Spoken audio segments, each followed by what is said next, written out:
What's up, Iron Investors? Welcome back to another epic episode, ICN Talks, the podcast where we aim to interview C-level executives, founders, real builders in our industry. For this reason, today I have a special guest, Karim Banna. Thank you very much for accepting our invitation and welcome to ICN Talks. Thank you so much, Danny. I really honored to be here and excited to have this chat with you today. How should I introduce you? The managing partner at Brink. You have so many positions. The easiest one is I lead partnerships at Brink, which is a venture accelerator headquartered in Hong Kong. We've been around since 2014 and then set up an office here in the Middle East since 2016. Most notably in 2021, Animoca Brands invested into us $30 million and led our Series B, and we now operate and accelerate on behalf of them all of their Web3 programs. So we've done 3 cohorts to date, 55 investments so far. It's been, very exciting to go through the top of the market to the bottom of the market and then back up again, which is really exciting. And again, anything in Web3 from gaming to NFTs to DeFi, all of the above, RWAs even now. So it's been an exciting journey over the past, I would say, 2 years. In the back end, I think this is what keeps us, in this industry, this volatility and this roller coaster. Yeah, right? keep it exciting for sure. Unbelievable how the market, and brings you on different waves all the time. 100%. And I deal with like early stage, pre-seed, seed stage companies. Very blessed because you get to meet founders from all different walks of life. It is an international and virtual program. So you get to meet really, really cool people. And then on top of that, our curriculum is, one of the most amazing curriculums we have. And I get personally to watch all of these experts and mentors do workshops and do one-to-one sessions. So overall, had a very great understanding and blessing to be part of the program overall. You mentioned that Animoca invested in your company. And we all know, at least in our industry, Animoca Brands, one of the leading investment fund, right, in the Web3 space, with so many successful stories behind. How is it to partnership with Animoca? Like when you know that they have a loop, looking at your projects, and how is the deal there? It's a very exciting partnership, to be honest. Again, they're also based in Hong Kong, so our offices in Hong Kong are right next to each other. They know what they're looking for, so when we do our call-outs or do an application process for like the last cohort, for example, we have 600 plus applications come through. We have to then filter them down to 140. We speak with each one of these founders, try to figure out, wow. How many, what have they done before? Who are their partners? Have they raised before? What projects are they doing that are a little bit different than what Animoca has already invested in? Because as you mentioned, Animoca has invested in metaverses, in exchanges, in L2s, and everything pretty much. If you go on their website, you can see all of that. So we filter immediately things that are very similar. And Animoca specifically, their investment committee would like to look at 40 projects out of the 600. So we then create an investment memo, a one-pager, really sit down with the founder. Crème de la crème. Crème de la crème, which is also very exciting. And one of the things that I really enjoyed was during the down market, we got amazing projects applying because they were struggling to raise at the time. And so really blessed to get these, they had like 100,000 followers on social media. Some of them had revenue generating. GrowFitter, for example, was one of the SocialFi projects that came through the program. They were on Shark Tank India. Founder is phenomenal. Like once he speaks, the energy is just high paced. Communication on point. Yeah, nice. You can tell, by the way, as soon as you have these interviews with founders, you can tell from like the first 10 seconds if the passion is there, if the know-how is there. So obviously, out of the 140, not all were great, but the ones that were great were the ones that came through. And again, going back to when the market was down, fantastic projects coming through and really getting to meet these guys. And then them coming through the program, we've had maybe like 3 or 4 that have actually raised $1 million plus during the program, which is exciting because you get to see that firsthand, especially when you work one-on-one with these founders and teams. It's a very grateful experience to have. I've had over the past 2 years. Absolutely. And then, for example, what's happening with a project that you personally like it and is like, okay, it doesn't match, all the requirements, but it's a good project from different angles, right? Maybe it's not a good fit for what you're looking for exactly, but that doesn't mean necessarily that it's not a good project. Like, what do you Completely do agree. with this kind of? Especially if the investor who's backing the program already has something very similar and they'll tell us. I just keep them in mind. I try to keep a relationship, and we're lucky we're here in Dubai. I mean, a lot of these people do come to Agora. They do come to all these events and where I see you plenty of times. So we keep that relationship, and I make the joke. We have at Brink, not just Web3, we have 250 portfolio companies across many verticals. Web3 just happens to be the one that I also work with. And I've become like the virtue zone of the company, where a lot of these companies outside are like, hey, what's going on in the UAE? What's going on in Dubai? We'd love to learn more. And so I get on calls, like 2 or 3 calls a week with different founders from within our ecosystem saying, hey, how can we, what can we do in Dubai? Which free zone should I go to? What's the difference? So again, with all of these projects that I feel are amazing, I always want to give that support. And, they do reach out to me, and I try to help them out. In a back end, who is Karim Banna? Like, how did you land in this industry? So, what was your first touch in the blockchain industry? 2017 would be my first touch point during the ICO craze. I just loved how a project could raise hundreds of millions of dollars with no permission, right? Like you could just, and back then it was a white paper, right? If you remember, it's crazy. So it was wild times. I threw $1,000 at so many different projects just to understand what's happening, because it's the stock market for the degens, or for and some of the projects were really super interesting. Ethereum, Chainlink, that was my first touch point. So 2017, 2018. Obviously, I did get burned in a couple of projects here and there, but overall, it was a fantastic experience just seeing all these different projects raise hundreds of millions or even tens of millions of dollars.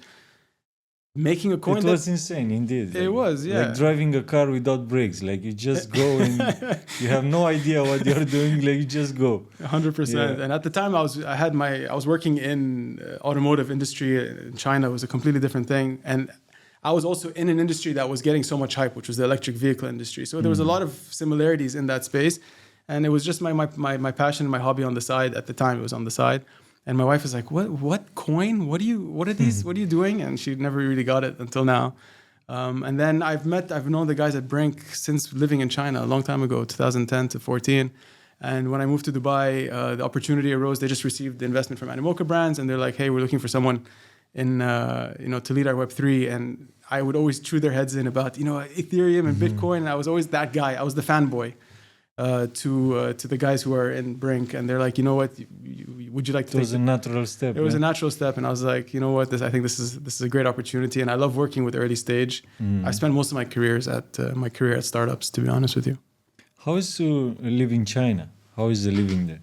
You know what, I really enjoyed my 10 years. I spent 10 years in China, 2010 till 2020.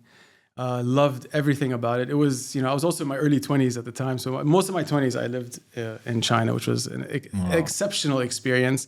The only reason why Do you speak Mandarin now? You have to, because no one speaks it. Can I go on stage and present in Mandarin? No. Can I make someone laugh and tell them I can do that, and I can order in a restaurant? Because you have to. Do you laugh because the way how you speak, or? No, because you're saying, like when they'll ask me where are you from, I'll be like I'm Chinese. I'll say that in Mandarin, and they'll be like, oh, stop. Or we'll be drinking together, and then they'll be like, here, have drink more. I'll say I'm driving, and in Chinese though, I'll say in Mandarin. So stuff like that, I can get around and be funny.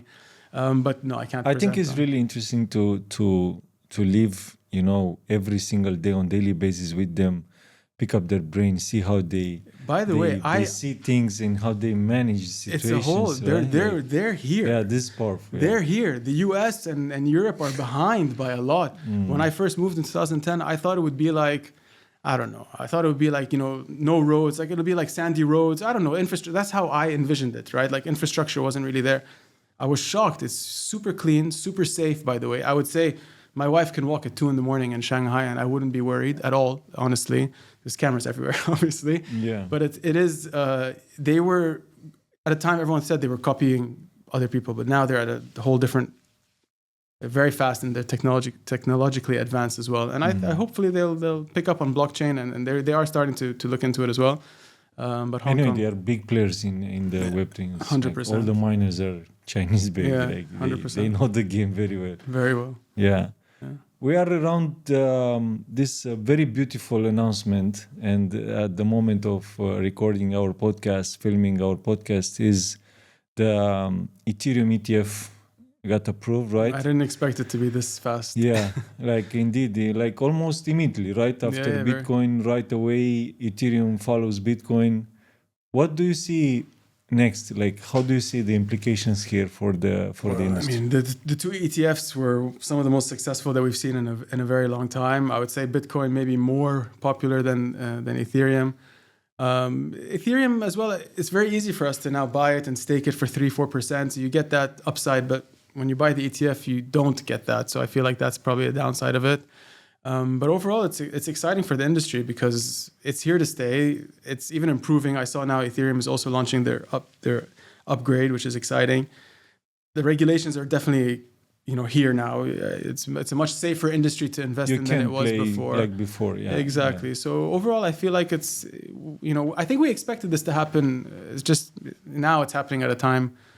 It could have been sooner than later, but it's exciting to see the industry, I would say, mature. Is probably the right word. On Binance, already the volume is higher than Bitcoin. It was like 700 million something, and then like billion plus for Ethereum. Yeah, it's insane. Like when we look back in our industry, this scenario was like no, it will never happen because Bitcoin is Bitcoin, right? Like now, do you think it's somehow a natural step of our industry where because there are two different things, right? When we look at Bitcoin and Ethereum, they're totally different things. It has nothing to do one with each other.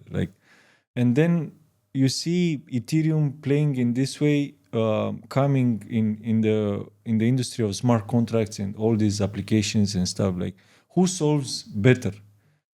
Like from when you look at these two dinosaurs of our industry, who solves better? Which one do you think has more? I think they have different use cases from my perspective. I mean, Bitcoin is it's a hedge against inflation. Some people will argue against it for sure, but it's a store of monetary value in some way. Ethereum, like you said, I remember when CryptoKitties was launched, when NFT was the standard that happened. I forgot the numbers now, but I remember when that happened. And that opened up a whole new industry in terms of now you can actually own the gaming assets, you can actually trade them, you can write now smart contracts, and now you have real world assets that you can put onto the chain. Bitcoin, I don't think is the right layer for that. So Ethereum naturally took a lot of that away. So the smart contracts aspect is very different than I would say Bitcoin. I still believe Ethereum has a long way to even grow from here. And excited to see how that progresses, especially with RWA. I think that's probably the next big thing that's on everyone's mind. Also, if you want to transfer like $2 billion, you won't use Ethereum for sure. You can try. 100% no. I know you are very well connected. I want to go in this part as an individual investor, entrepreneur, right? What are the things that you have in mind when you go, let's say, okay, I need a better networking, for example? How do you position yourself in front of these big events? Do you have kind of preparation? Like, I need to go there, meet these guys because I know they are there. I'll introduce myself. I'll bring these points of view. Or it's just a matter of, let's connect, let's see how it goes. It's a natural flow. It's a preparation behind, or? So the way that I did it when I first officially took on a Web3 kind of role and wanted to build out the ecosystem for Brink, specifically in the UAE and the region, is I looked at like Crypto Oasis's reports, right? They did the annual report. It's an amazing piece of research where you can see who Absolutely, are Shout out players. to Crypto Oasis. Yes. Thank you very much, Sucker guys, putting and out Rav, there. Glabishnig, 100%. So Sucker was the first guy actually when I wanted to really get to know the industry really well. I went to Sucker and learned all about all the amazing things that they've done in building the ecosystem here. They are the largest ecosystem builders in the region, and I would say potentially even in the world. So that was my first, if I meet Sucker, I'm sure that's going to open up 6 other meetings. So I've always had that mentality of, and even in the business that we're in accelerators, of introducing mentors or experts to the founders. Whenever we finish a call, I say, hey, do you know anyone that you could introduce them to? Can you name 3 people? And then they would do that. And you'd just be surprised by, I make a joke about 6 degrees of separation. Like in the West, we say that 6 degrees of separation. I feel like in the Arab world, it's 2 or 3 degrees of separation. Like you can always find someone to talk to and someone to introduce you to someone else that's there. So that was my approach. The way I did it was look at who's really building the ecosystem here. In this case, it was Crypto Oasis. Which events are they going to? How do I become part of that? And you surround yourself with the right people, you end up meeting the best people in the industry, right? We need to tell to people that why it's so easy for you to communicate in the Middle East, right? Like you've been born in. Oh, I was born in Saudi Arabia. Yeah. Oh man. Different roots, like and then like how's your parents? Yeah. So father's Lebanese, mother's British. Born and raised in Saudi Arabia. Moved to Beirut when I was 13. Did high school, university there. Moved to London. So best gift my mother gave me was the British passport. You don't realize the strength of a passport until you grow up with friends who only have a passport that's very difficult to travel with. So I was blessed, and I realized I was blessed at the age of 18, I guess, with that passport. So moved to London, and then lived there for like 3 years before moving to China. Took that big leap.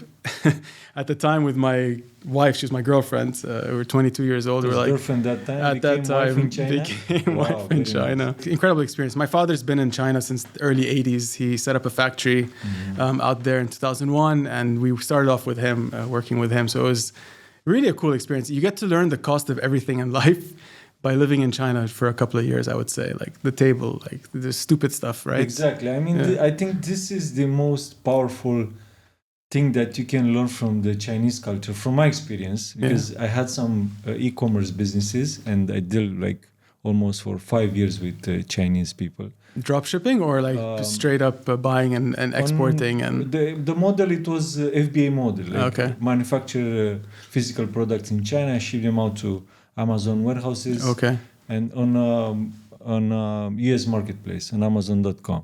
So selling them for finding the arbitrage. And then I have so like quite big experience with them, and I know that they are so in micro engagement things. Like they look at things that you didn't expect to be another fold or after that, you know, like they literally see things. Okay, but it is almost all the time there is at least one step further with them. Like 100%. when you think that okay, that's everything, no, they still have another 2-3 questions that actually are legit ones. Like okay, is one more detail. So you know, attacking life in this way, like going in such a detailed way, and we had a great Chinese team as well, and they're always amazing preparation, right? Like, 100%. We had an amazing Chinese team working with my dad as well, and they're like, "Why are you paying for that so much? You should be, you know, this is the cost of this." And you start to learn. You're like, "Oh, he was trying to cheat me." And even though in my mind it was cheap, in reality you can get it for much more. And then a big lesson I learned in China is you don't get what you don't ask for. So always ask for that, even that little discount here and there, and then you end up realizing that actually things are much cheaper to make. One of my suppliers was like, after a while I caught him, but he had literally a strategy. Like, for example, one of our products was a backpack. We had an outdoor brand. So for this brand particularly, we had the backpack as a product. And so many details in the backpack. If you think about like from zipper to pockets to blah, blah, blah, a lot of things. And in one day, he did something for you. Like the zipper is a better quality a little bit, or he arranged a pocket, the stitching how you wanted, or every single thing that it ends up like this will be like, it's okay for you from 001 to go 0012. You go like, yeah, of course, doesn't matter what is 11112. But when you put like multiple tens and thousands of units, multiple 12 months per year, you end up paying a lot of thousands of dollars more. But in that conversation on the chat there, like maybe you are driving, maybe you know, like you take, it's okay, no problem. Because he will give you reasons, right? Like, again, like I did this and it cost like, I just want it's much better quality. A little bit. And then I was like, at the end of the year when I saw the expenses, say, wait, this one. Did you ever visit them, by the way?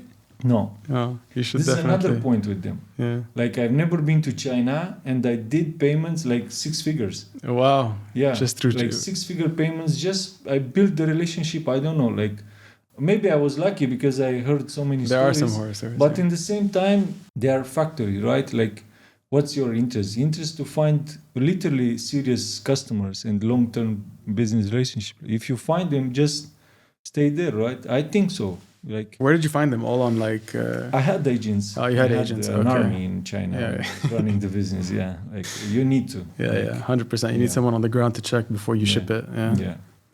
But anyway, this podcast is not about me.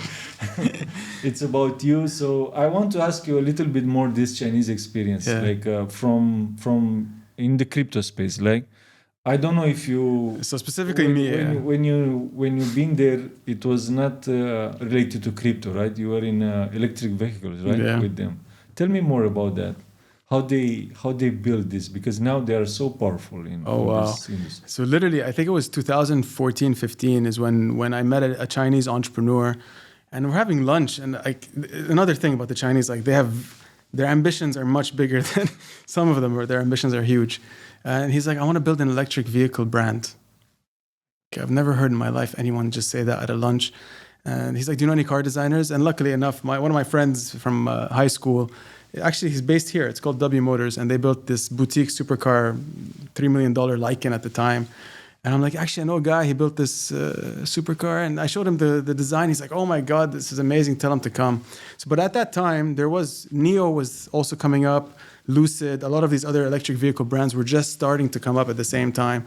And this is something that I learned is, it's the same with the crypto space, is that you find the hype, you know, there's always a hype for investors that want to invest. You find that hype, you build a team of experts in that space, and you can raise a lot of money. And that's what happened at the same time I was doing that with electric vehicles.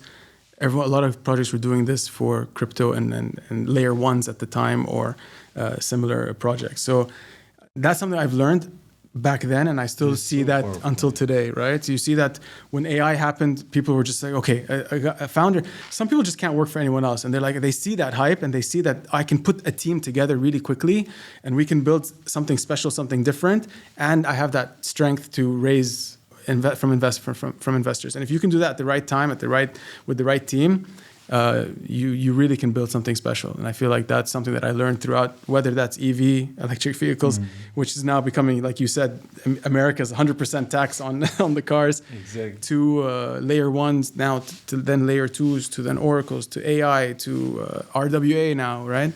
That's something, an advice I always give to founders is like, don't come to me now and say you want to build an NFT marketplace. Like you missed that ship, right? Yeah. Now you are a big part of a successful story with Brink, and you have this feeling of how it is to be part of the team as a key player. When it comes to team and experts in the field, right? As you mentioned earlier, do you think it's a matter of like a skill to manage all these people? Like how do you literally? Okay, now you are Karim, right? You see that robotics, for example, right? It's a market that eventually will come into our society in the next 5 years, right?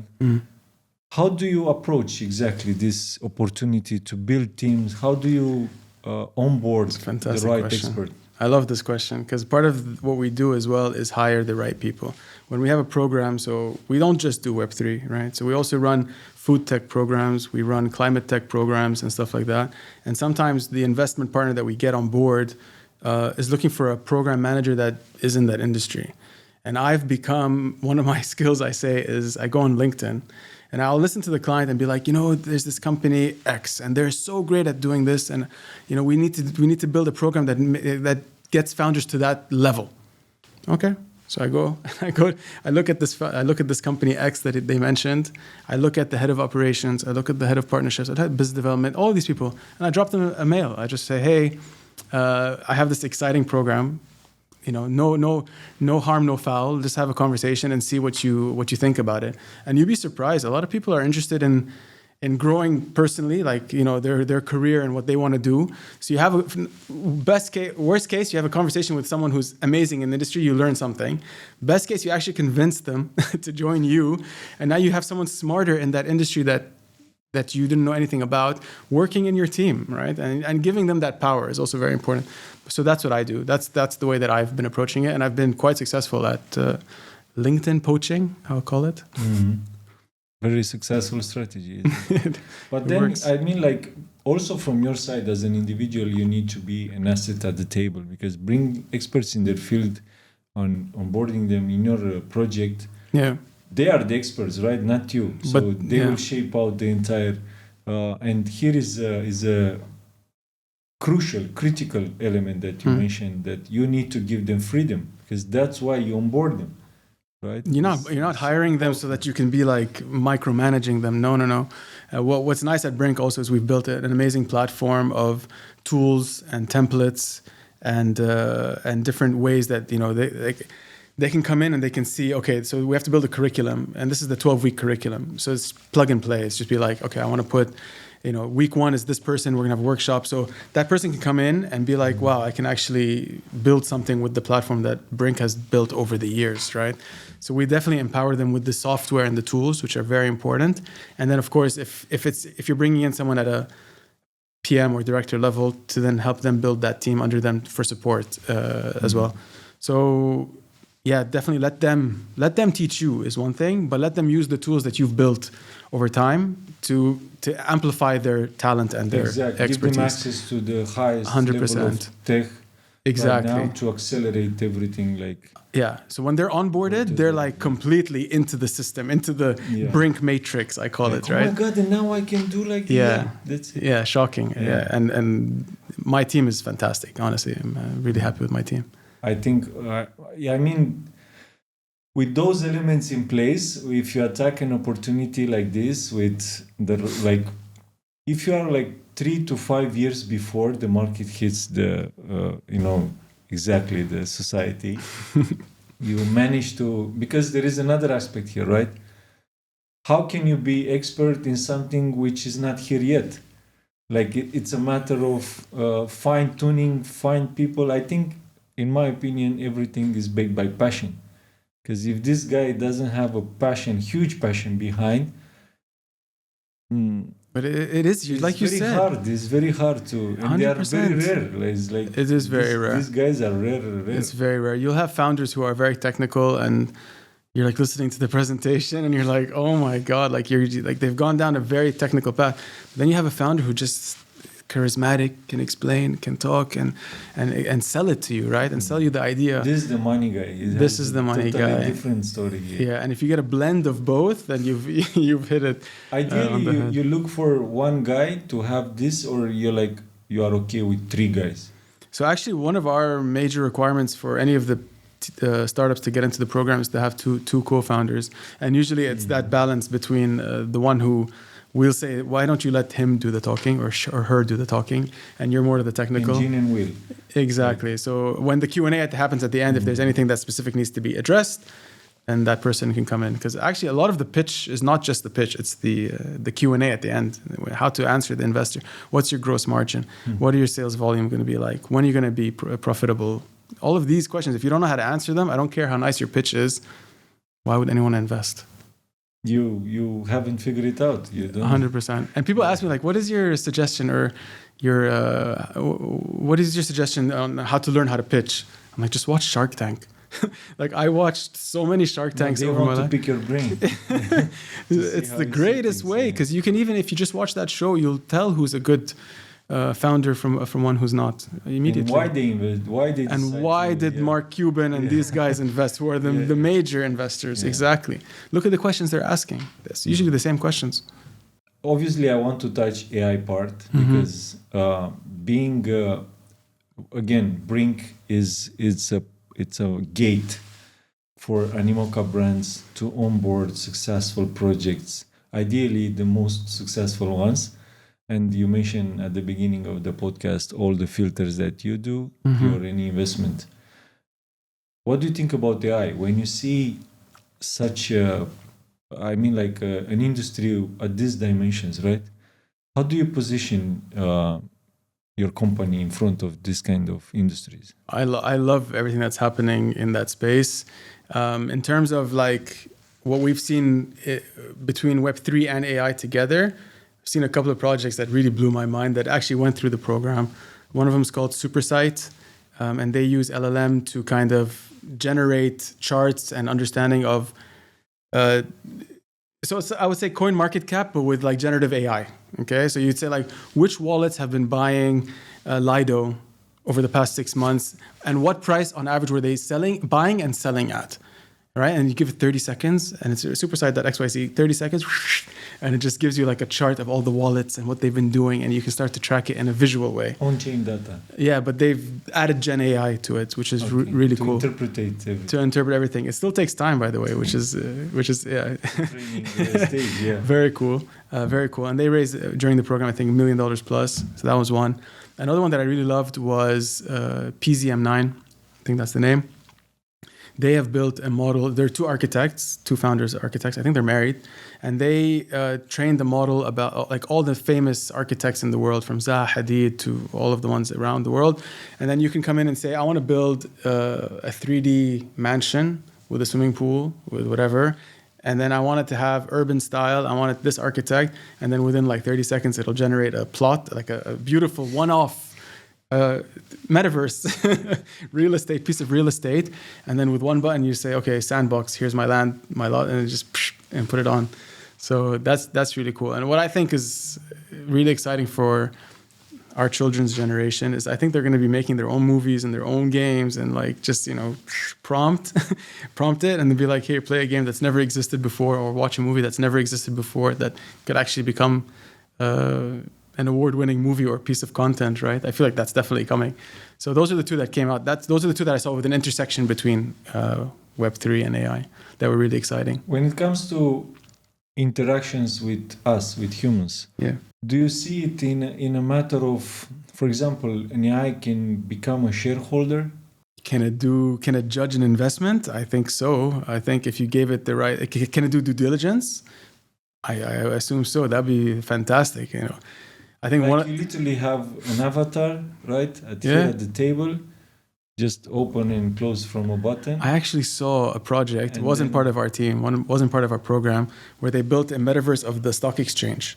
And then they've trained a person, like you're saying, like an avatar, to go through all the financial history, public information of that company. And you can just be like, so how were the sales compared Q1 to Q3? And it'll just like spit out that information. Yeah. But I think, that's, I use ChatGPT on a daily basis now for a lot of things, which is, it's obviously helps a lot. It's fantastic and very exciting. Yeah. But I think that's how to say, the candies that all this AI can do, right? Like, is literally 1%. Like, if you have the brain to absorb this kind of, the brain in terms of knowledge, right?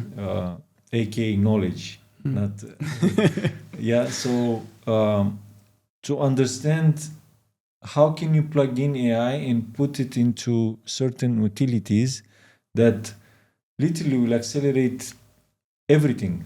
Like what you do now in I don't know, in 5 hours, it can do it in 3 seconds, or I don't know. Like, this is crazy. Yeah, I mean, imagine our kids in university and schools, like the stuff that they'll be able to, the output that they can do is much more than what we can do. So they could do a PhD report when they're only like, fresh graduate out of high school, because remember we had to write like 70,000 words. So super exciting, and a lot of interesting things going in that space. But when we talk to projects, obviously we don't want to look for someone who's building an AI customer support or something very basic in that sense. From my perspective, that's why I think robotics will be super exciting, the largest industry ever of the mankind, because they will have to put everything what's happening in AI, put it in this tech body.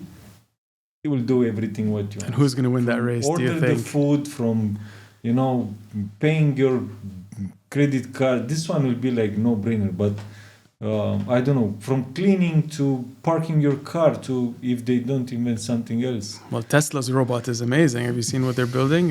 If anyone can do it. It's just, I mean, matching two things that even more like will be like. I was looking at ChatGPT 4.0. It's robotics. 100%. We're investing literally. It's an amazing space. Yeah, it's an amazing space. Right, hardware is a tough one to crack, but if you have a timeless piece of machine or robot that can, and then you just update the software, for sure it can last a long time.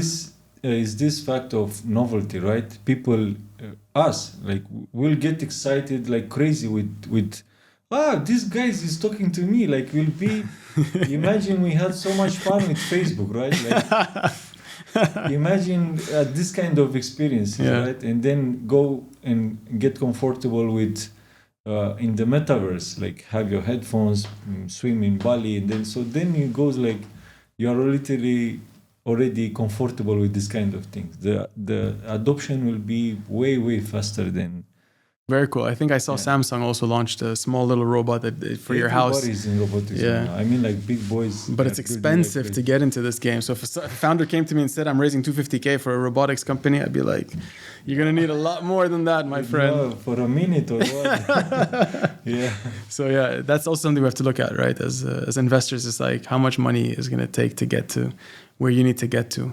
For EV, for example, it's $1 billion to set up one model of a car and get it in a factory. It's $1 billion. So it's and you don't know if you are successful or not with it. It's just a matter of okay, you prepare all the angles and stuff, but still there's so much competition. There's so many cars you can choose from. And it's not like a cheap product that someone can try and throw away. It takes a lot of decision making to buy a car. And same with robots, I assume, unless you go for the small little Samsung, $200 kitty one. When it comes to, I want to still to stay in the Chinese field, right? Because we know that there are big players when it comes to mining, right? In our industry. Do you think this is the best move ever that someone could do in our industry to go literally to the source? I mean, it is way more profitable than investing, for example. If you're just mining like Bitcoin is the Bitcoin, main thing. Yeah. Obviously, they're in Bitcoin. So I would assume that they would take some of that money from the mining treasury and to invest into different asset classes to complete the chain. I would assume so, because you need to. They do this. But I also feel, which is a good point, is the mining industry has really advanced our chips and how we create more efficient and more cooling of all of that processing power. A lot of that innovation has come because of the need to mine at a cheaper, more efficient way to get it much cheaper. So of course, I feel like the need that I feel like that impact that it's had outside of just mining Bitcoin and collecting Bitcoin was the need to innovate in a space where chips are one of the most important things. Look at NVIDIA's big war. Look at NVIDIA's pricing. I mean, that's just insane. And I feel like gaming, right, to make sure that we have fast gaming and mining are probably the two major accelerators for the tech going, becoming where it is today. And the challenges of, as we all know, the Bitcoin reward goes halved every single 4 years, right? Yeah. So now they need to fight for free energy. They need to find free energy. Otherwise, it's not working anymore. Yeah, unless the price of Bitcoin goes up to a point, right? So if Bitcoin price goes up 10x, maybe, then you could mine at half. But it's an interesting dilemma. Karim, who is Satoshi Nakamoto? Who invented all this? I don't personally know. I want to believe that it's Elon Musk, just because I only see, he's worked at PayPal. He set up and built PayPal, so he knows the financial industry well. I want to believe it. I know it's not true. But I feel like he's the only one who doesn't need more fame or more recognition for building something that big. And I don't. You think he would be the one to say, "I did it"? No. Elon is not. Is not running away from. Who do you think it is? No, I have. Please continue. I'm hoping it's Elon Musk. I just have a feeling someone like him was probably one of the few people that would be able to launch something like this without being known. Do you think it's someone from the US? I have a feeling if Elon Musk is South African American, but is the question basically, are they from Asia or are they from the West? So they're trying to throw us off with the Satoshi name, right? So I think it's someone in the West or a group of people in the West, probably. Psychologically, right? When you try to put the attention away from you, right? It's you. Like, it's you, but you don't want people to look at you, right? What do you do? You say, no, it's there, right? It's happening there. My thesis is there's CIA. Yeah, it can't be one guy. It's impossible. Like, well, the internet was also founded by the U.S. military, by the way, so it's could very well be. Okay, from my perspective, there are two things, right? To write the code, like the execution, how everything is happening, right? Mm-hmm. But that's totally different story than was Bitcoin today, with such a global implications in monetary policy and stuff like that. That's not a code. This is not a code here. This is something else. And it can't be one guy to have this power. Yeah. Okay, maybe it was the guy who wrote the code, but I think he finished his story after 10 minutes. But there's all these stories about Andrew Wright and all these people who claim to be, and then there's a group of people. So I'd love to know who it is, and I can't believe that we don't know who it is. Yad told us here at the ICN Talks that he likes to have this aura of not knowing. Keep this as it is, because now Satoshi is way more powerful than just a guy. Like being there unseen. 100%. Staying there unseen is way more powerful than if he like suddenly will show up, open up a camera. I hope one day we find out who it is. One day, maybe in the future. I don't think so. No, we'll never find out. It will be a mistake by now. Like if that's the case, it will be a big mistake. Like the Bitcoin will be like $1 again. Honestly, like I mean not tomorrow, but there is no point now. It's too big. It's way bigger than you. Like you achieved everything what you wanted, right? Like why you bye, stay there. You have 1 million, stay there. It's okay. You can buy whatever you want. No, it's very interesting. Is Elon Musk. I don't think it's him. I think I would like to believe it's him, but it's probably not him. I feel like he's the only one who could probably build something like this. I mean, and build it and not be known for who it is. But building, like how he can build something like this? Well, he like, built PayPal at the time when... You need to... Yeah, he has a team, right? But then how do you keep those people quiet? Yeah. And I'm not talking about the technical process. Like how would you bring Bitcoin price at $1,000 even is unbelievable. Because it's a deflationary. In theory, there's a finite amount of supply. That's what we have all convinced ourselves there's nothing else that only has 21 million of.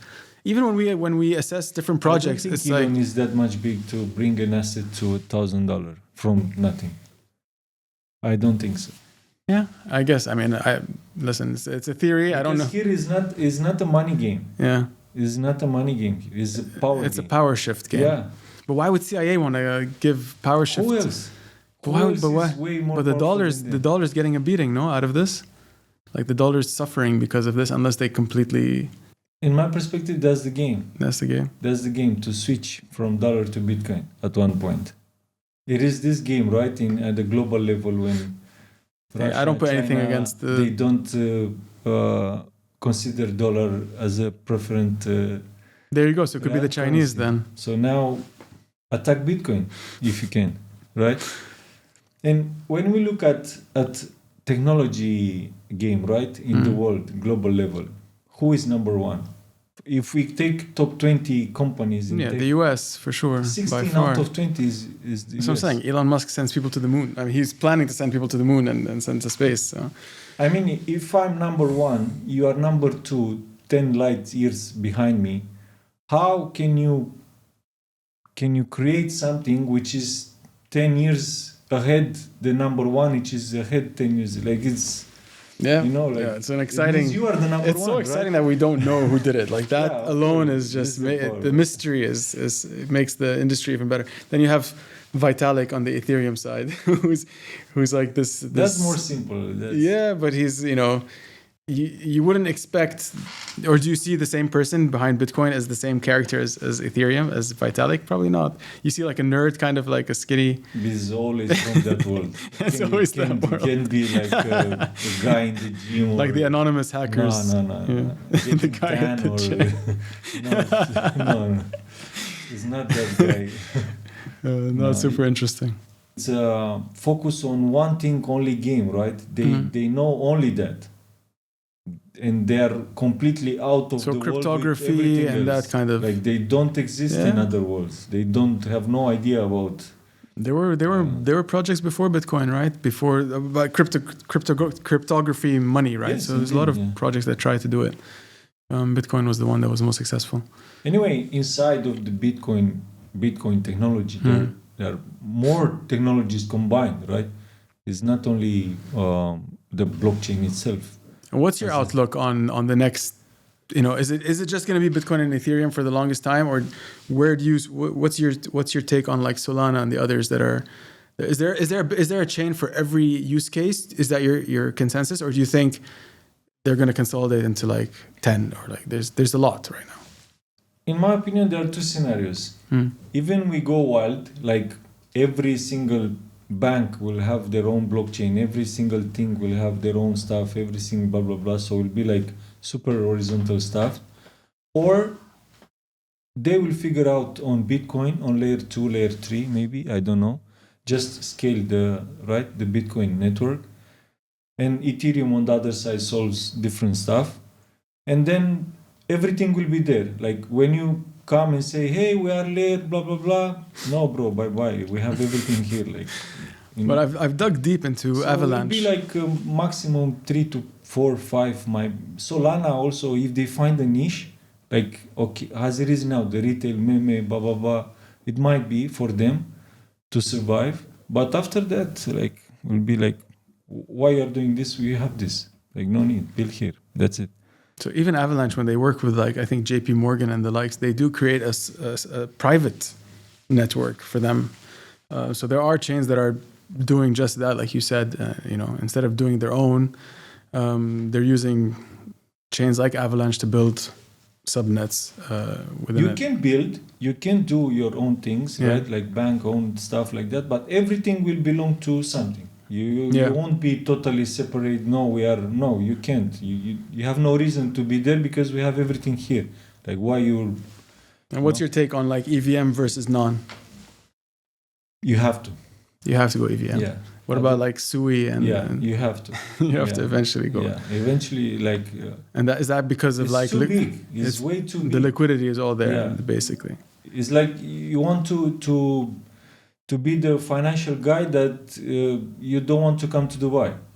Like you have to come. You have to be here. You have to be at the right table, right? You have to belong to the right community. Otherwise, you can't. And all the developers are there. It's just it's a bigger ecosystem. It's way too big not to be there. Yeah. And listen, I've done my research on L1, L2. Like, explain to me L3, because where are we going now with this? L3 is another solution of. From my side, I'm not a technical guy, so I'm a marketer. For me, everything has to make sense from this perspective. But how I understand this is just a matter of... no investments you're looking in that space at all right now. It's not... No, we don't take it. It's just a matter of... I don't know how to say it. Yeah, a better view. I get it. Yeah, it's fair just enough. Different angle, but they don't solve that critical I agree. stuff. It's just... okay, but you can do it with what you have right now. Okay, as a marketer, what is your advice to founders and how to get their project out there?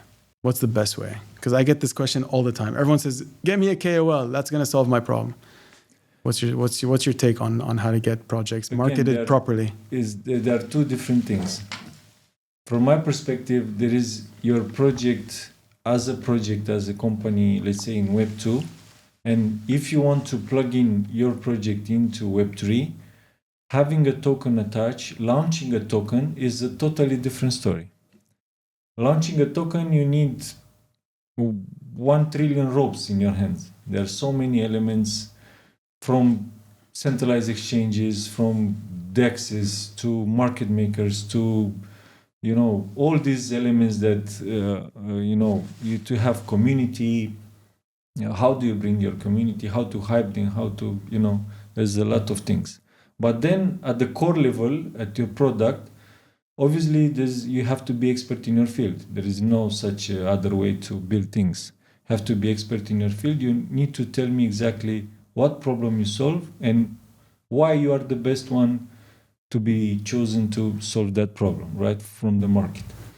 And then it's a matter of onboarding the right people for having the process accelerated at the timing that the market requires, so right, because is this the right year to launch a token for a project that's built everything? So given that they have that, when is the right time to launch a token?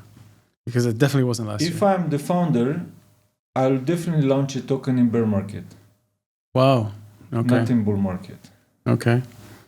Because in bear market, I will have the time frame and allowance as a time to talk to the right partners, put it into, arrange the pieces on the right path. But tokenomics is so hard. We have time. There's no pressure. And then we can create and shape out a trajectory for the project to monetize it in the next bull or after that, even 5 to 10 years vision.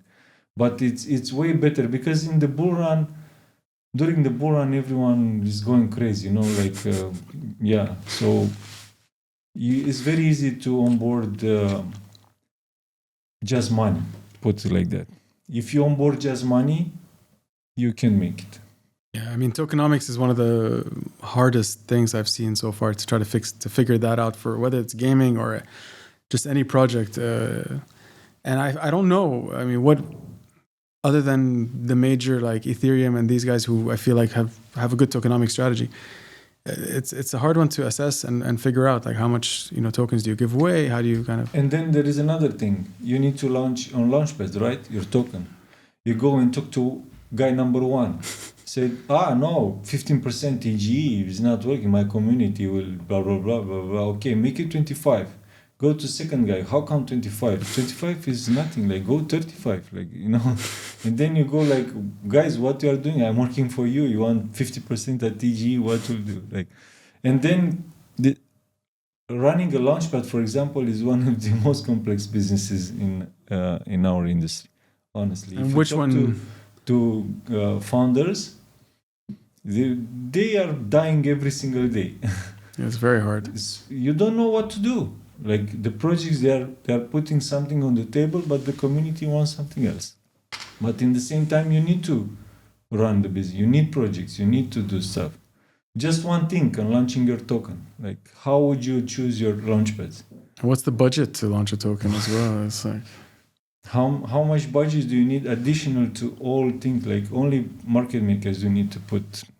If you take big ones or like legit ones, they won't touch you. So now that the market has matured, the industry has matured, is it more difficult to launch a token than it was before? It is, because the difficulty comes when you have to duplicate the natural. So natural, because of the mass adoption, people got smarter. They understand that, okay, you can show us just a white paper telling 20% TGE and then I'll put my $1,000 behind it. It's not working anymore. You need to be very well prepared.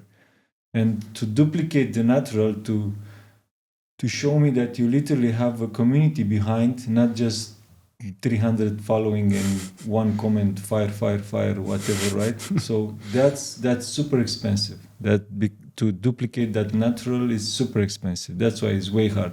So bottom line, build a great product, find traction. Just follow the natural then. Just go the original, organic, go legit, organic. Go genuine. Otherwise, okay, have 5 million to launch a token, go. Yeah. Fantastic. No, that was great. What do you think? I think Would you launch a token for for me, traction is one of the most important things. If you can build a business case that actually has a substance, where there's actually a client, you're solving a problem, there's people who enjoy using your product, and it's just growing organically, as you said, without having to, like, you don't have to spend so much on marketing. You can just spend on marketing for sure, but there is traction, right? If you look at projects like Lido, if you look at projects of lending and staking, all of these projects did well because there was a need for it. If you're building a project where there's not that many, you're building it for yourself or you're building it for like a few users, it's never going to fly, even if you throw $1 million of marketing at it, right? So for me, it's always been about how do you build that traction? How do you get your first 100 customers? How do you get your first 1,000 customers?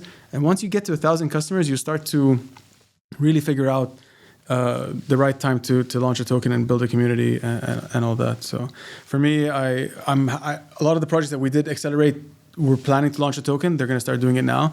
So very excited to see that happening, hopefully by the end of the year. And that's always been my suggestion is just build it organically, find your first 1,000 clients, take it from there. We are on the same page. And people tend to underestimate a lot, this $1,000 customers. My friend, 1,000 customers, there's a lot. If you know the game and you know exactly your product and you know the audience, they need what problem these 1,000 people have, you can run a business like super profitable, and they will be your voice in the market like crazy. Exactly. 1,000 people. If you bring here 1,000 people, it's like you have to a lot of crowd. You have to find that offer that sticks to 1,000 people. What is your offer? What is that value offer that you're doing? Find it. Find 1,000 people who agree, and then you'll see it just grows organically. And if it doesn't, try something else. Learn something else. Karim, thank you very much. Thank you so much. We had a great talk. Of course, we have. I had some questions which hopefully will be for the part 2. Sounds in the future. Good. I look forward to it. I'm very happy to have you again here. I want to see you building great things in the industry. See you on the panels, on the events. I meet you all the time, big ones. And yes, thank you again for coming, and appreciate your time today. Thank you so much, Danny. I really enjoyed myself. Where they can find people? At Karim Banna on Instagram, Karim Banna on LinkedIn. That's it. The links will be on description. Right here somewhere. Click the link. Thank you very much. Thank you guys for watching, and appreciate your time. Don't forget to subscribe, smash the like button, and don't forget we are Iron Capital News on all social media platforms. Thank you again for watching. See you on the next one. Thank you.